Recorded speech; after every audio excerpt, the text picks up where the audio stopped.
welcome to our Animation Resources live stream. This one is another RefPack review. I'm Davey Jarrell, I'm a storyboard artist in TV animation, and I serve as the Director of Programming at Animation Resources.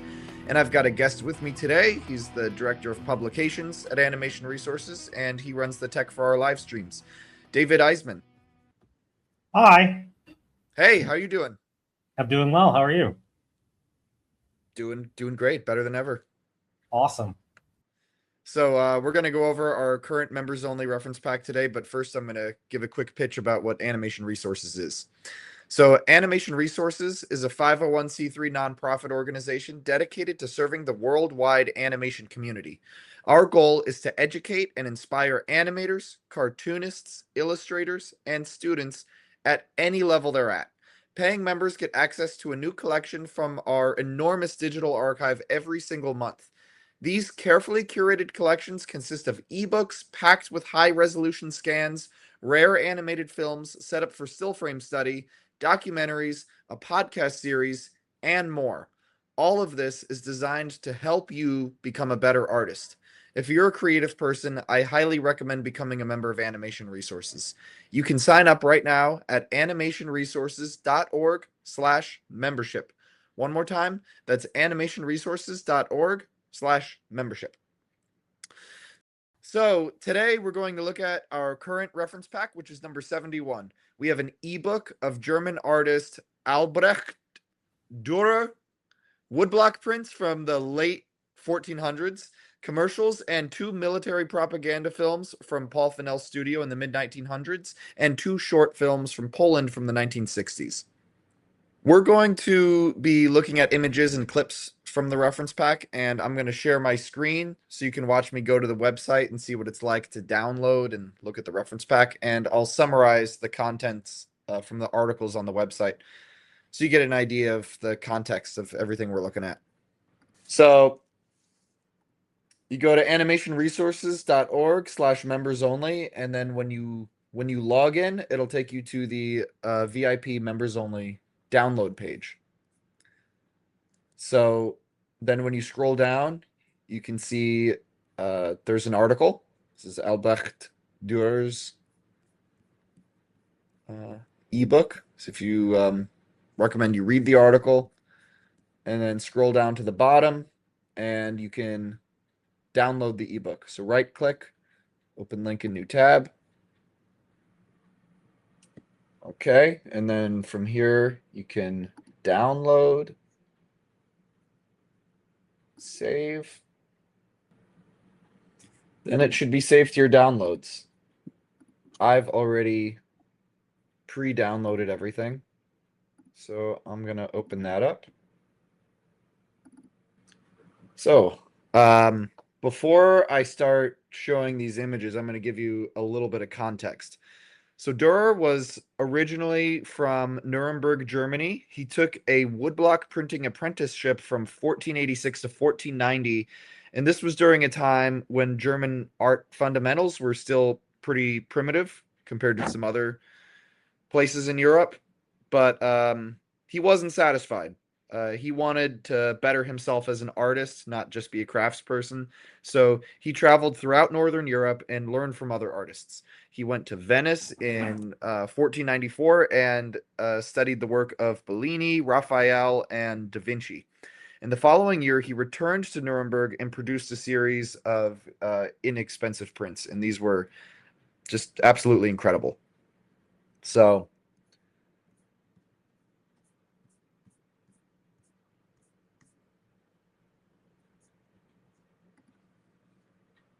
you can see like some of his early work. Yeah, so you can compare the images in this first section. You know, not a whole lot of you can there's clarity, but there's not a whole lot of composition, composition, energy, and not a lot of energy, but still pretty cool. Very craftsman-like. So yeah, and then in like the second section, 1490 to 94, when he his years of travel, It's ridiculous how far he took it. Whoa. This is like he took the art of woodblock printing so much further than anyone had before knew was possible. See, the lines are The more way he constructs the precisely shadows. carved. Yeah. He's able to get a lot more detail. Yeah, he's controlling the line weight Mhm. to create depth and shows you like where to focus the eye. Yes, much better So composition staging. yeah. So what he really did in these years, he took something that was always considered a craft and he turned it into an art form. Mm. And I'm gonna jump ahead. This one right here. Wow. I mean, just look how much more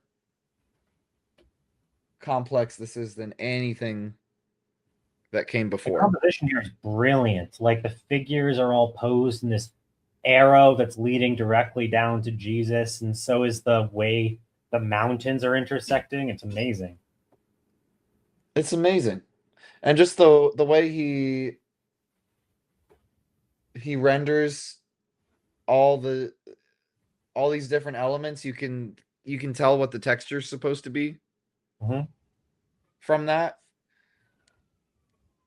I can't imagine that anyone else doing woodblock prints at the time could do that. It's so fine and intricate in the line work. Like it's crazy that this is woodblock. Yeah. All these just crystal clear expressions, these hands, the anatomy. So I'm gonna keep going forward. Look at this. Hmm. Wow. The restoration must have been a pain. Yeah. These you can zoom in Ooh. Yeah, they're definitely seeing that very closely Renaissance to all of these. influence. The difference between the woodcuts that were produced in this next section, it's the difference is even more striking. Hmm. What image? Like just the Whoa. technical aspects of the woodblock printing, it That's crazy. came so far. Look how fleshy Very fleshy, very Rubenesque. and the hair.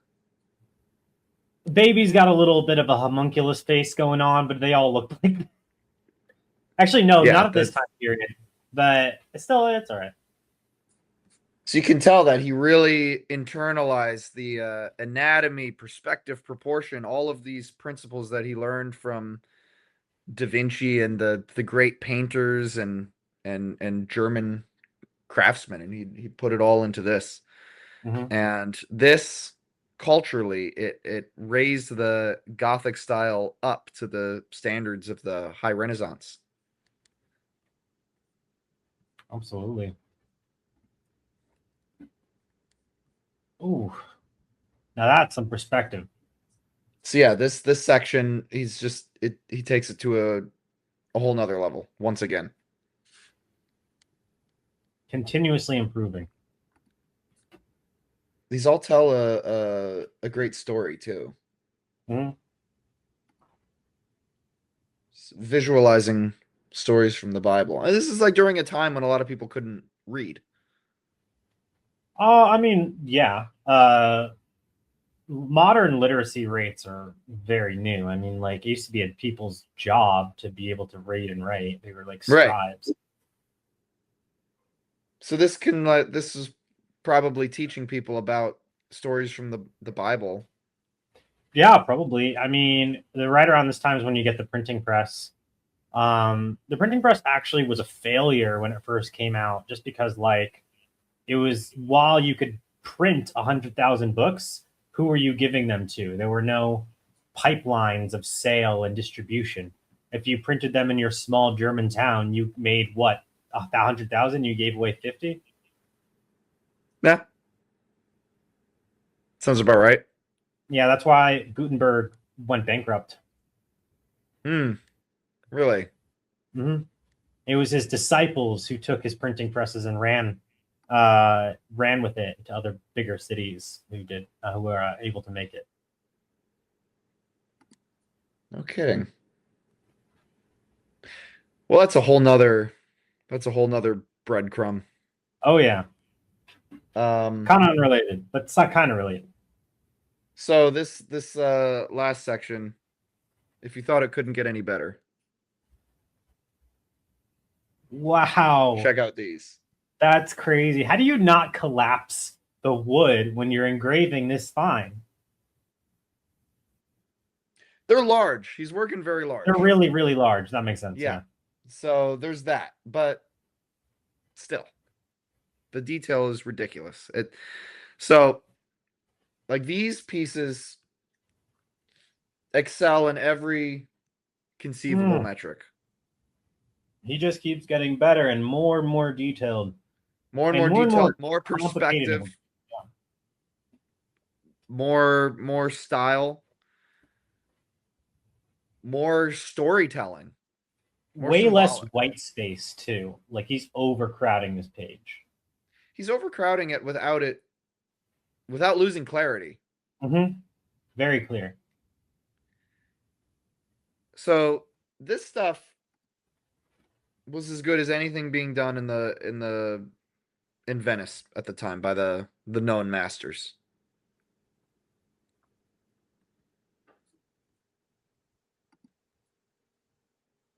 Look at that. Wow.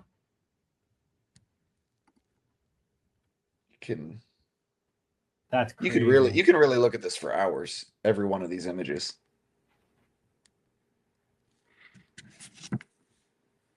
I love the sun and the moon. They look so creepy. So basically, Durer established the basic techniques of expressing volumetric form in flat lines and the use of thick and thins, line weight hierarchy, hatching, organic shapes. And today we think of all of these aspects we take all these aspects of drawing for granted. And he's kind of inventing it. Like he's kind of inventing it just over the course of these few years. So like a great deal of what we just take for granted, what we think of as what drawing is and like rendering technique, Durer was establishing right here. Yeah. During this time period, I mean, perspective is very new. Like if you go back just 100 years, they were going, it was always top and bottom perspective where things at the top were farther away than things at the bottom. Right.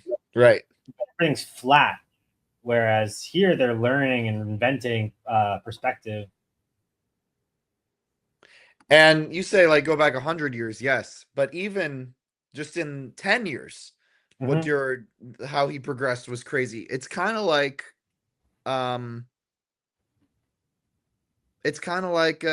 Disney, how he progressed from, Steamboat Willie to Snow White in less than 10 years. Well, not Disney himself, but the studio. Yeah. I mean, in a way spearheaded by the guy, but yeah, he wasn't sure the artist.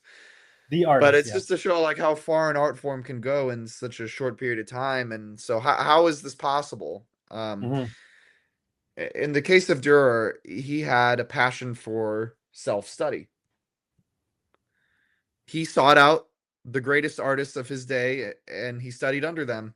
And he wasn't just an artist. On top of this, he wrote books on mathematics, geometry, human proportion, the uses of various kinds of weapons, architecture, castles.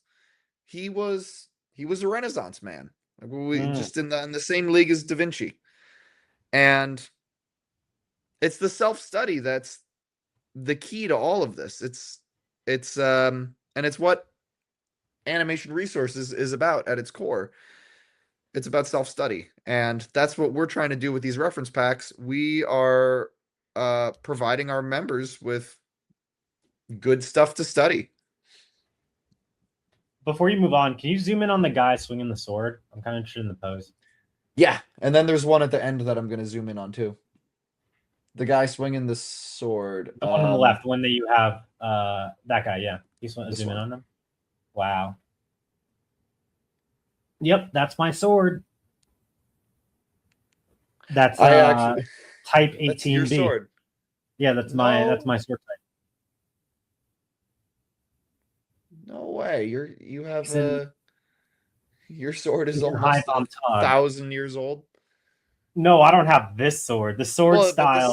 the same type of sword. Yeah, that's a The it's literal a type sword. 18B longsword.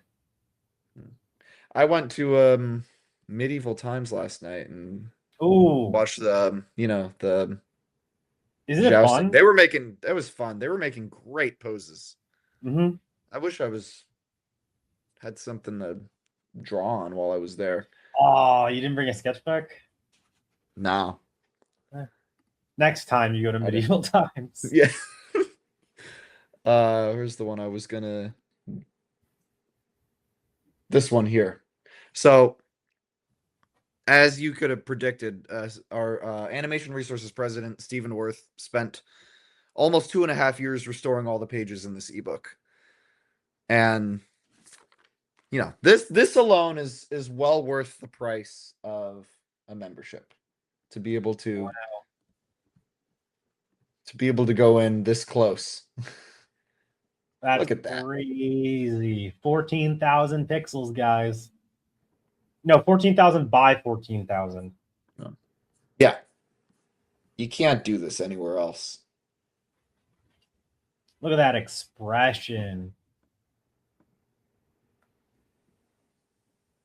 With a lot of black, too. Like, that expression is like the eyes, very, very dark. Yeah, the use of like light and dark is like for these like line art is very sophisticated. Mm-hmm. And the texturing on everything, like the horses, And the of course, hair. horses notoriously have always been the most difficult Yeah, to like draw in their incredibly anatomy. hard. They run so weird. Well, if you think about it, horses' legs are actually just their middle finger stretched all the way out. So that's why they're so odd. They're Horses Say that run. again? They're horse. So if you look at the way a horse's leg is constructed, Mhm. it's basically just a hand, and the middle finger is their leg. Oh. So that's kind of the way it moves, isn't it? Mm-hmm. Yeah. That's why when a horse That's kind breaks of their the legs, pattern. it's so bad because it's basically like a finger. Yeah. There's no blood flow. Yeah. Horses are weird. Equines, they're all weird. Stop it. Get some help. Stop running on your middle finger. So become a member of Animation Resources, download this, and you can see the art of drawing evolve right before your eyes. Amazing. Well, let's keep going. Next, we've got a commercial reel from Paul Fennell's studio. This is a rerun from reference pack number 6. It's Fennel, right? Not Fennel, like the vegetable. I think it's Fennel. I've always said it that way. Me too. So most of these commercials were designed and laid out by Ed Benedict. I mean, most, if not all of them. And many parts of these were animated by Carlo Vinci. I mean, talk about going from opposite to opposite. Like we're going from killer perspective, tons of line and line weight and hierarchy of line. And here it's much simpler. Obviously, it's animation. Yeah. But imagine tracking an Albrecht Durer drawing in perspective in motion. no one could do that. No. Not possible. There's still like a lot of the principles, like the line weight. Ed Benedict definitely uses a lot of thick and thin lines in the designs. Absolutely. But again, it's economy. It's economy of line and it's economy of animation. Like, how much money did they have to make this commercial? wasn't unlimited. But they're using what they have to the fullest. Mm-hmm. Like that's a very Is simple loop, but it works really nicely. mm-hmm. Oreos. Yeah, it has a lot more negative space than Mm-hmm. those prints. Wait. How did they do that? Can you go back Yeah, when the Oreo gets bigger? yeah.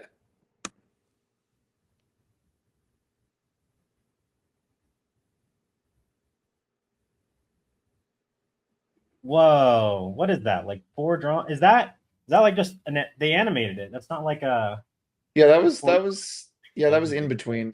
Here. This is why we can do still frame. Yeah, it's in between. Okay, cool. Yeah. Yeah. You were right. It was like 4 drawings.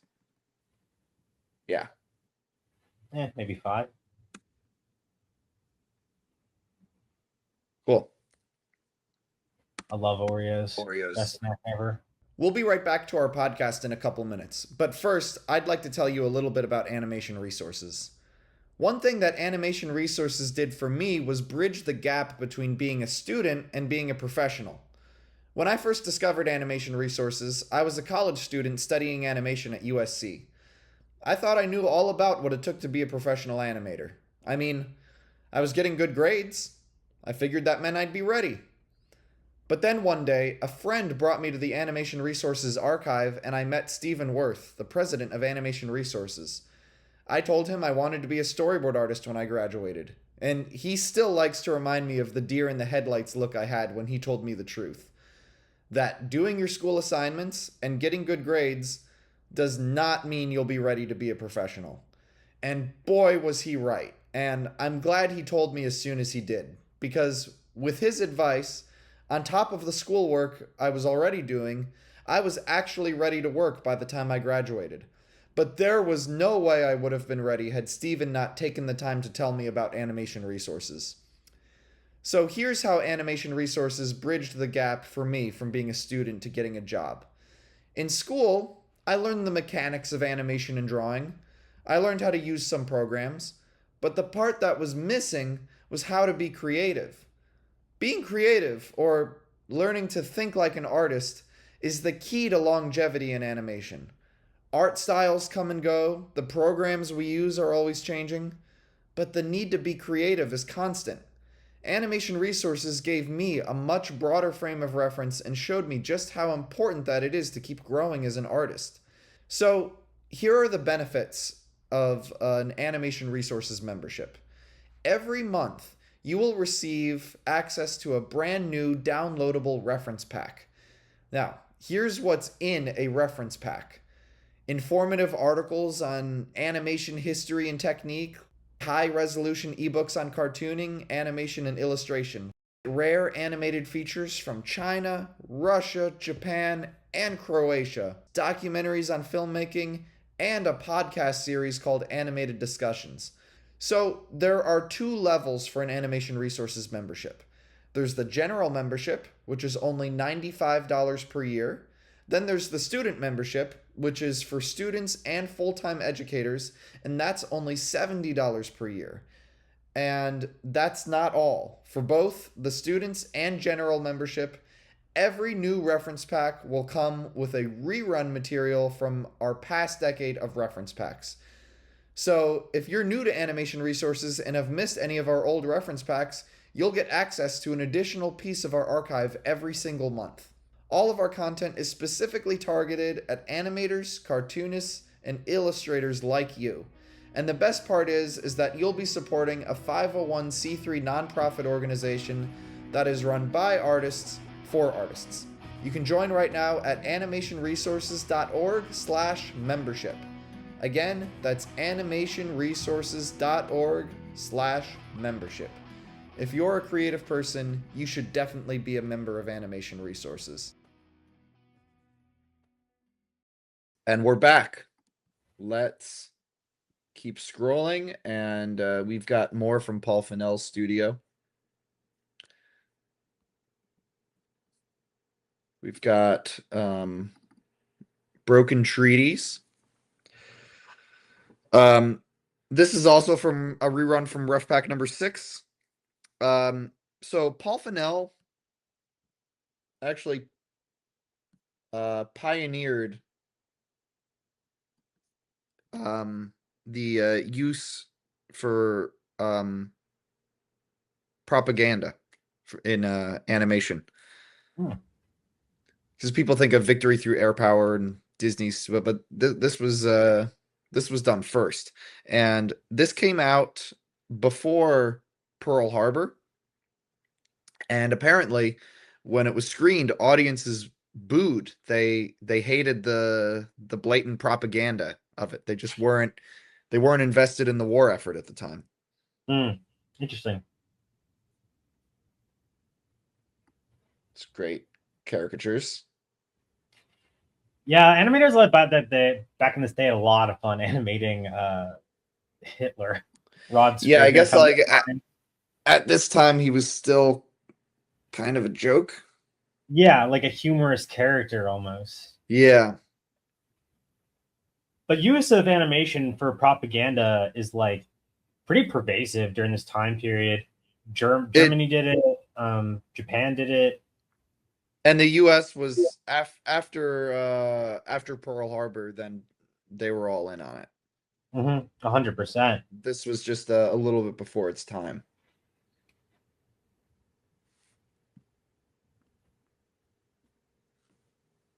So interesting though. I just hated it. Yeah, because before Pearl Harbor, there really was this isolationist attitude. Some nice rotoscoping, it looks like. Very nice roto. You know, roto has its purposes. Yeah. And especially that cloth animation, like that probably would have been really hard to do just off reference or off pure imagination. So for sure, like things that are just like super technical like that. So that was from 1941, and this one is called This Changing World. It's also from 1941. And we also saw this one in RefPack 6. But this one came out after Pearl Harbor, and so the public's attitude of war had completely shifted. So now they were fully invested. And then this is when, during the time when Disney and all the other studios went all in on the war effort. And these anecdotes about the screenings came from Tom Minton, who knew Paul Fennell and worked with him and heard the stories directly from Paul. I always love those maps, those old-timey animated maps. Yeah, these the certain things that you see in these war propaganda films. You see maps. You see a guy at a desk narrating. Some nice still images. Some map paintings. Oh, here's another. So like he's way less cartoonish now and more threatening. Way more threatening. Totally different art style. That's a lineless. They're going just based off colors. There's no outline.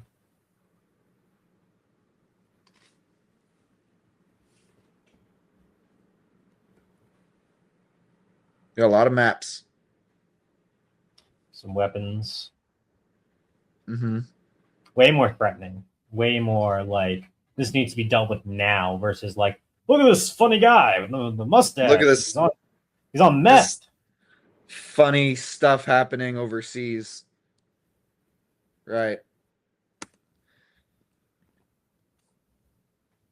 Let's keep scrolling. Plaza. Next is Plaza, aka Beach. I feel like we just covered this. It might have been in the best of that we did not that long ago, but no, this hasn't been in there since RefPack 32. Interesting. Maybe this is really like stuck in my head. I love this short. It's great. Like it's just such a fun example of, I forget what it's called, but when you composite animation into live action. It's a simple idea, simple execution. It's just pure fun. The characters are also remarkably solid for having no line weight hierarchy. Like it's all the same thickness. Yeah, that's a good point. Right. But they I didn't still even look notice like that. cylinders. It's great. No, they're so well posed and constructed. I guess Let's watch it. has to be for clarity, because if you have like thinner lines, they might get lost in the live action footage. That's probably why they did that here. Because like as is, you could maybe, if you're not looking carefully, you might miss it. Mm-hmm. It's so funny. It's good personality animation. Mm-hmm. And they're so clear, which is crazy.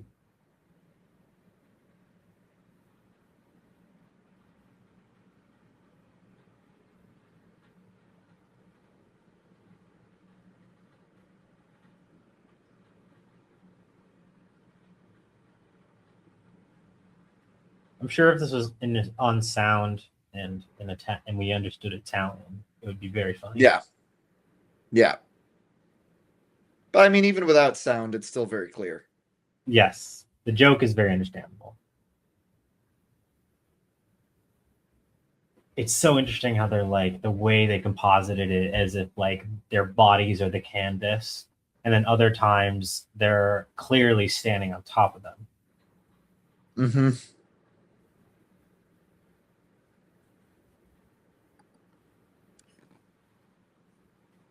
Last but not least.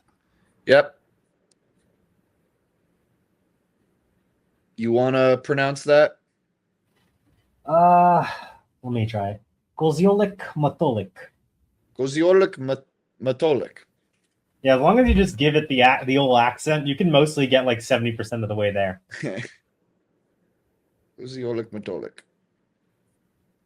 So there's probably some harder sounds and like Koziolik, like some random shit. I don't know. So this is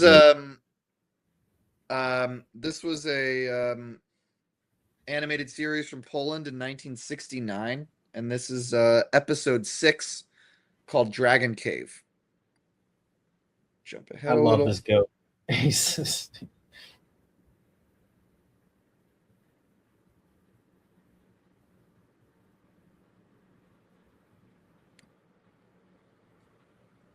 So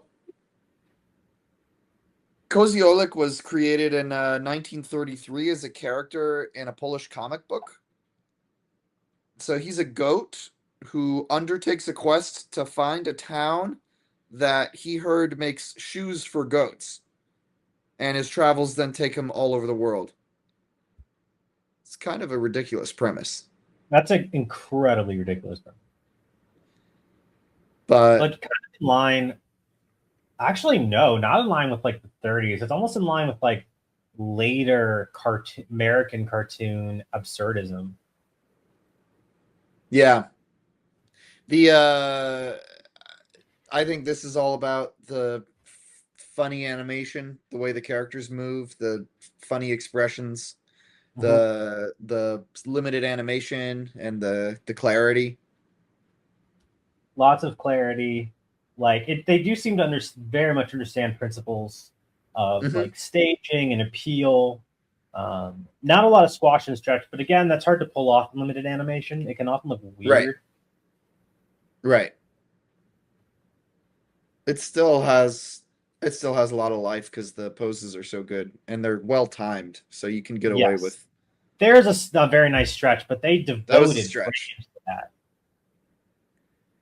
Yeah, gonna use it for special cases. Very nice rocks.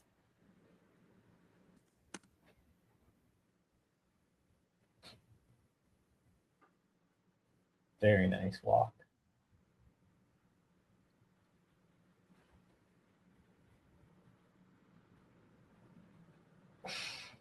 This is really fun staging. Amazing. Very funny. Ooh, some nice perspective. Mm-hmm.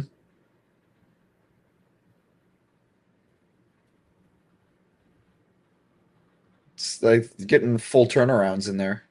Yeah. Love that. Cool. Awesome. So that is our current reference pack. Sign up right now and you can download all of reference pack number 71. You have until the first week of June. Thanks for joining me, David. Thanks for making this run smoothly. Of course. Thanks for having me. And thank you to everyone who's watching. And a huge special thank you to all of our members. Without you, none of this would be possible. And don't forget, if you're not already, I highly recommend becoming a member of Animation Resources. With the monthly reference packs curated by our board, you will have a great start at building a personal library of reference material that will serve you for your entire artistic career. And it's a huge bargain. It's only $70 per year if you're a student and $95 per year for the general membership. You can sign up right now at animationresources.org/membership. One more time, that's animationresources.org/membership.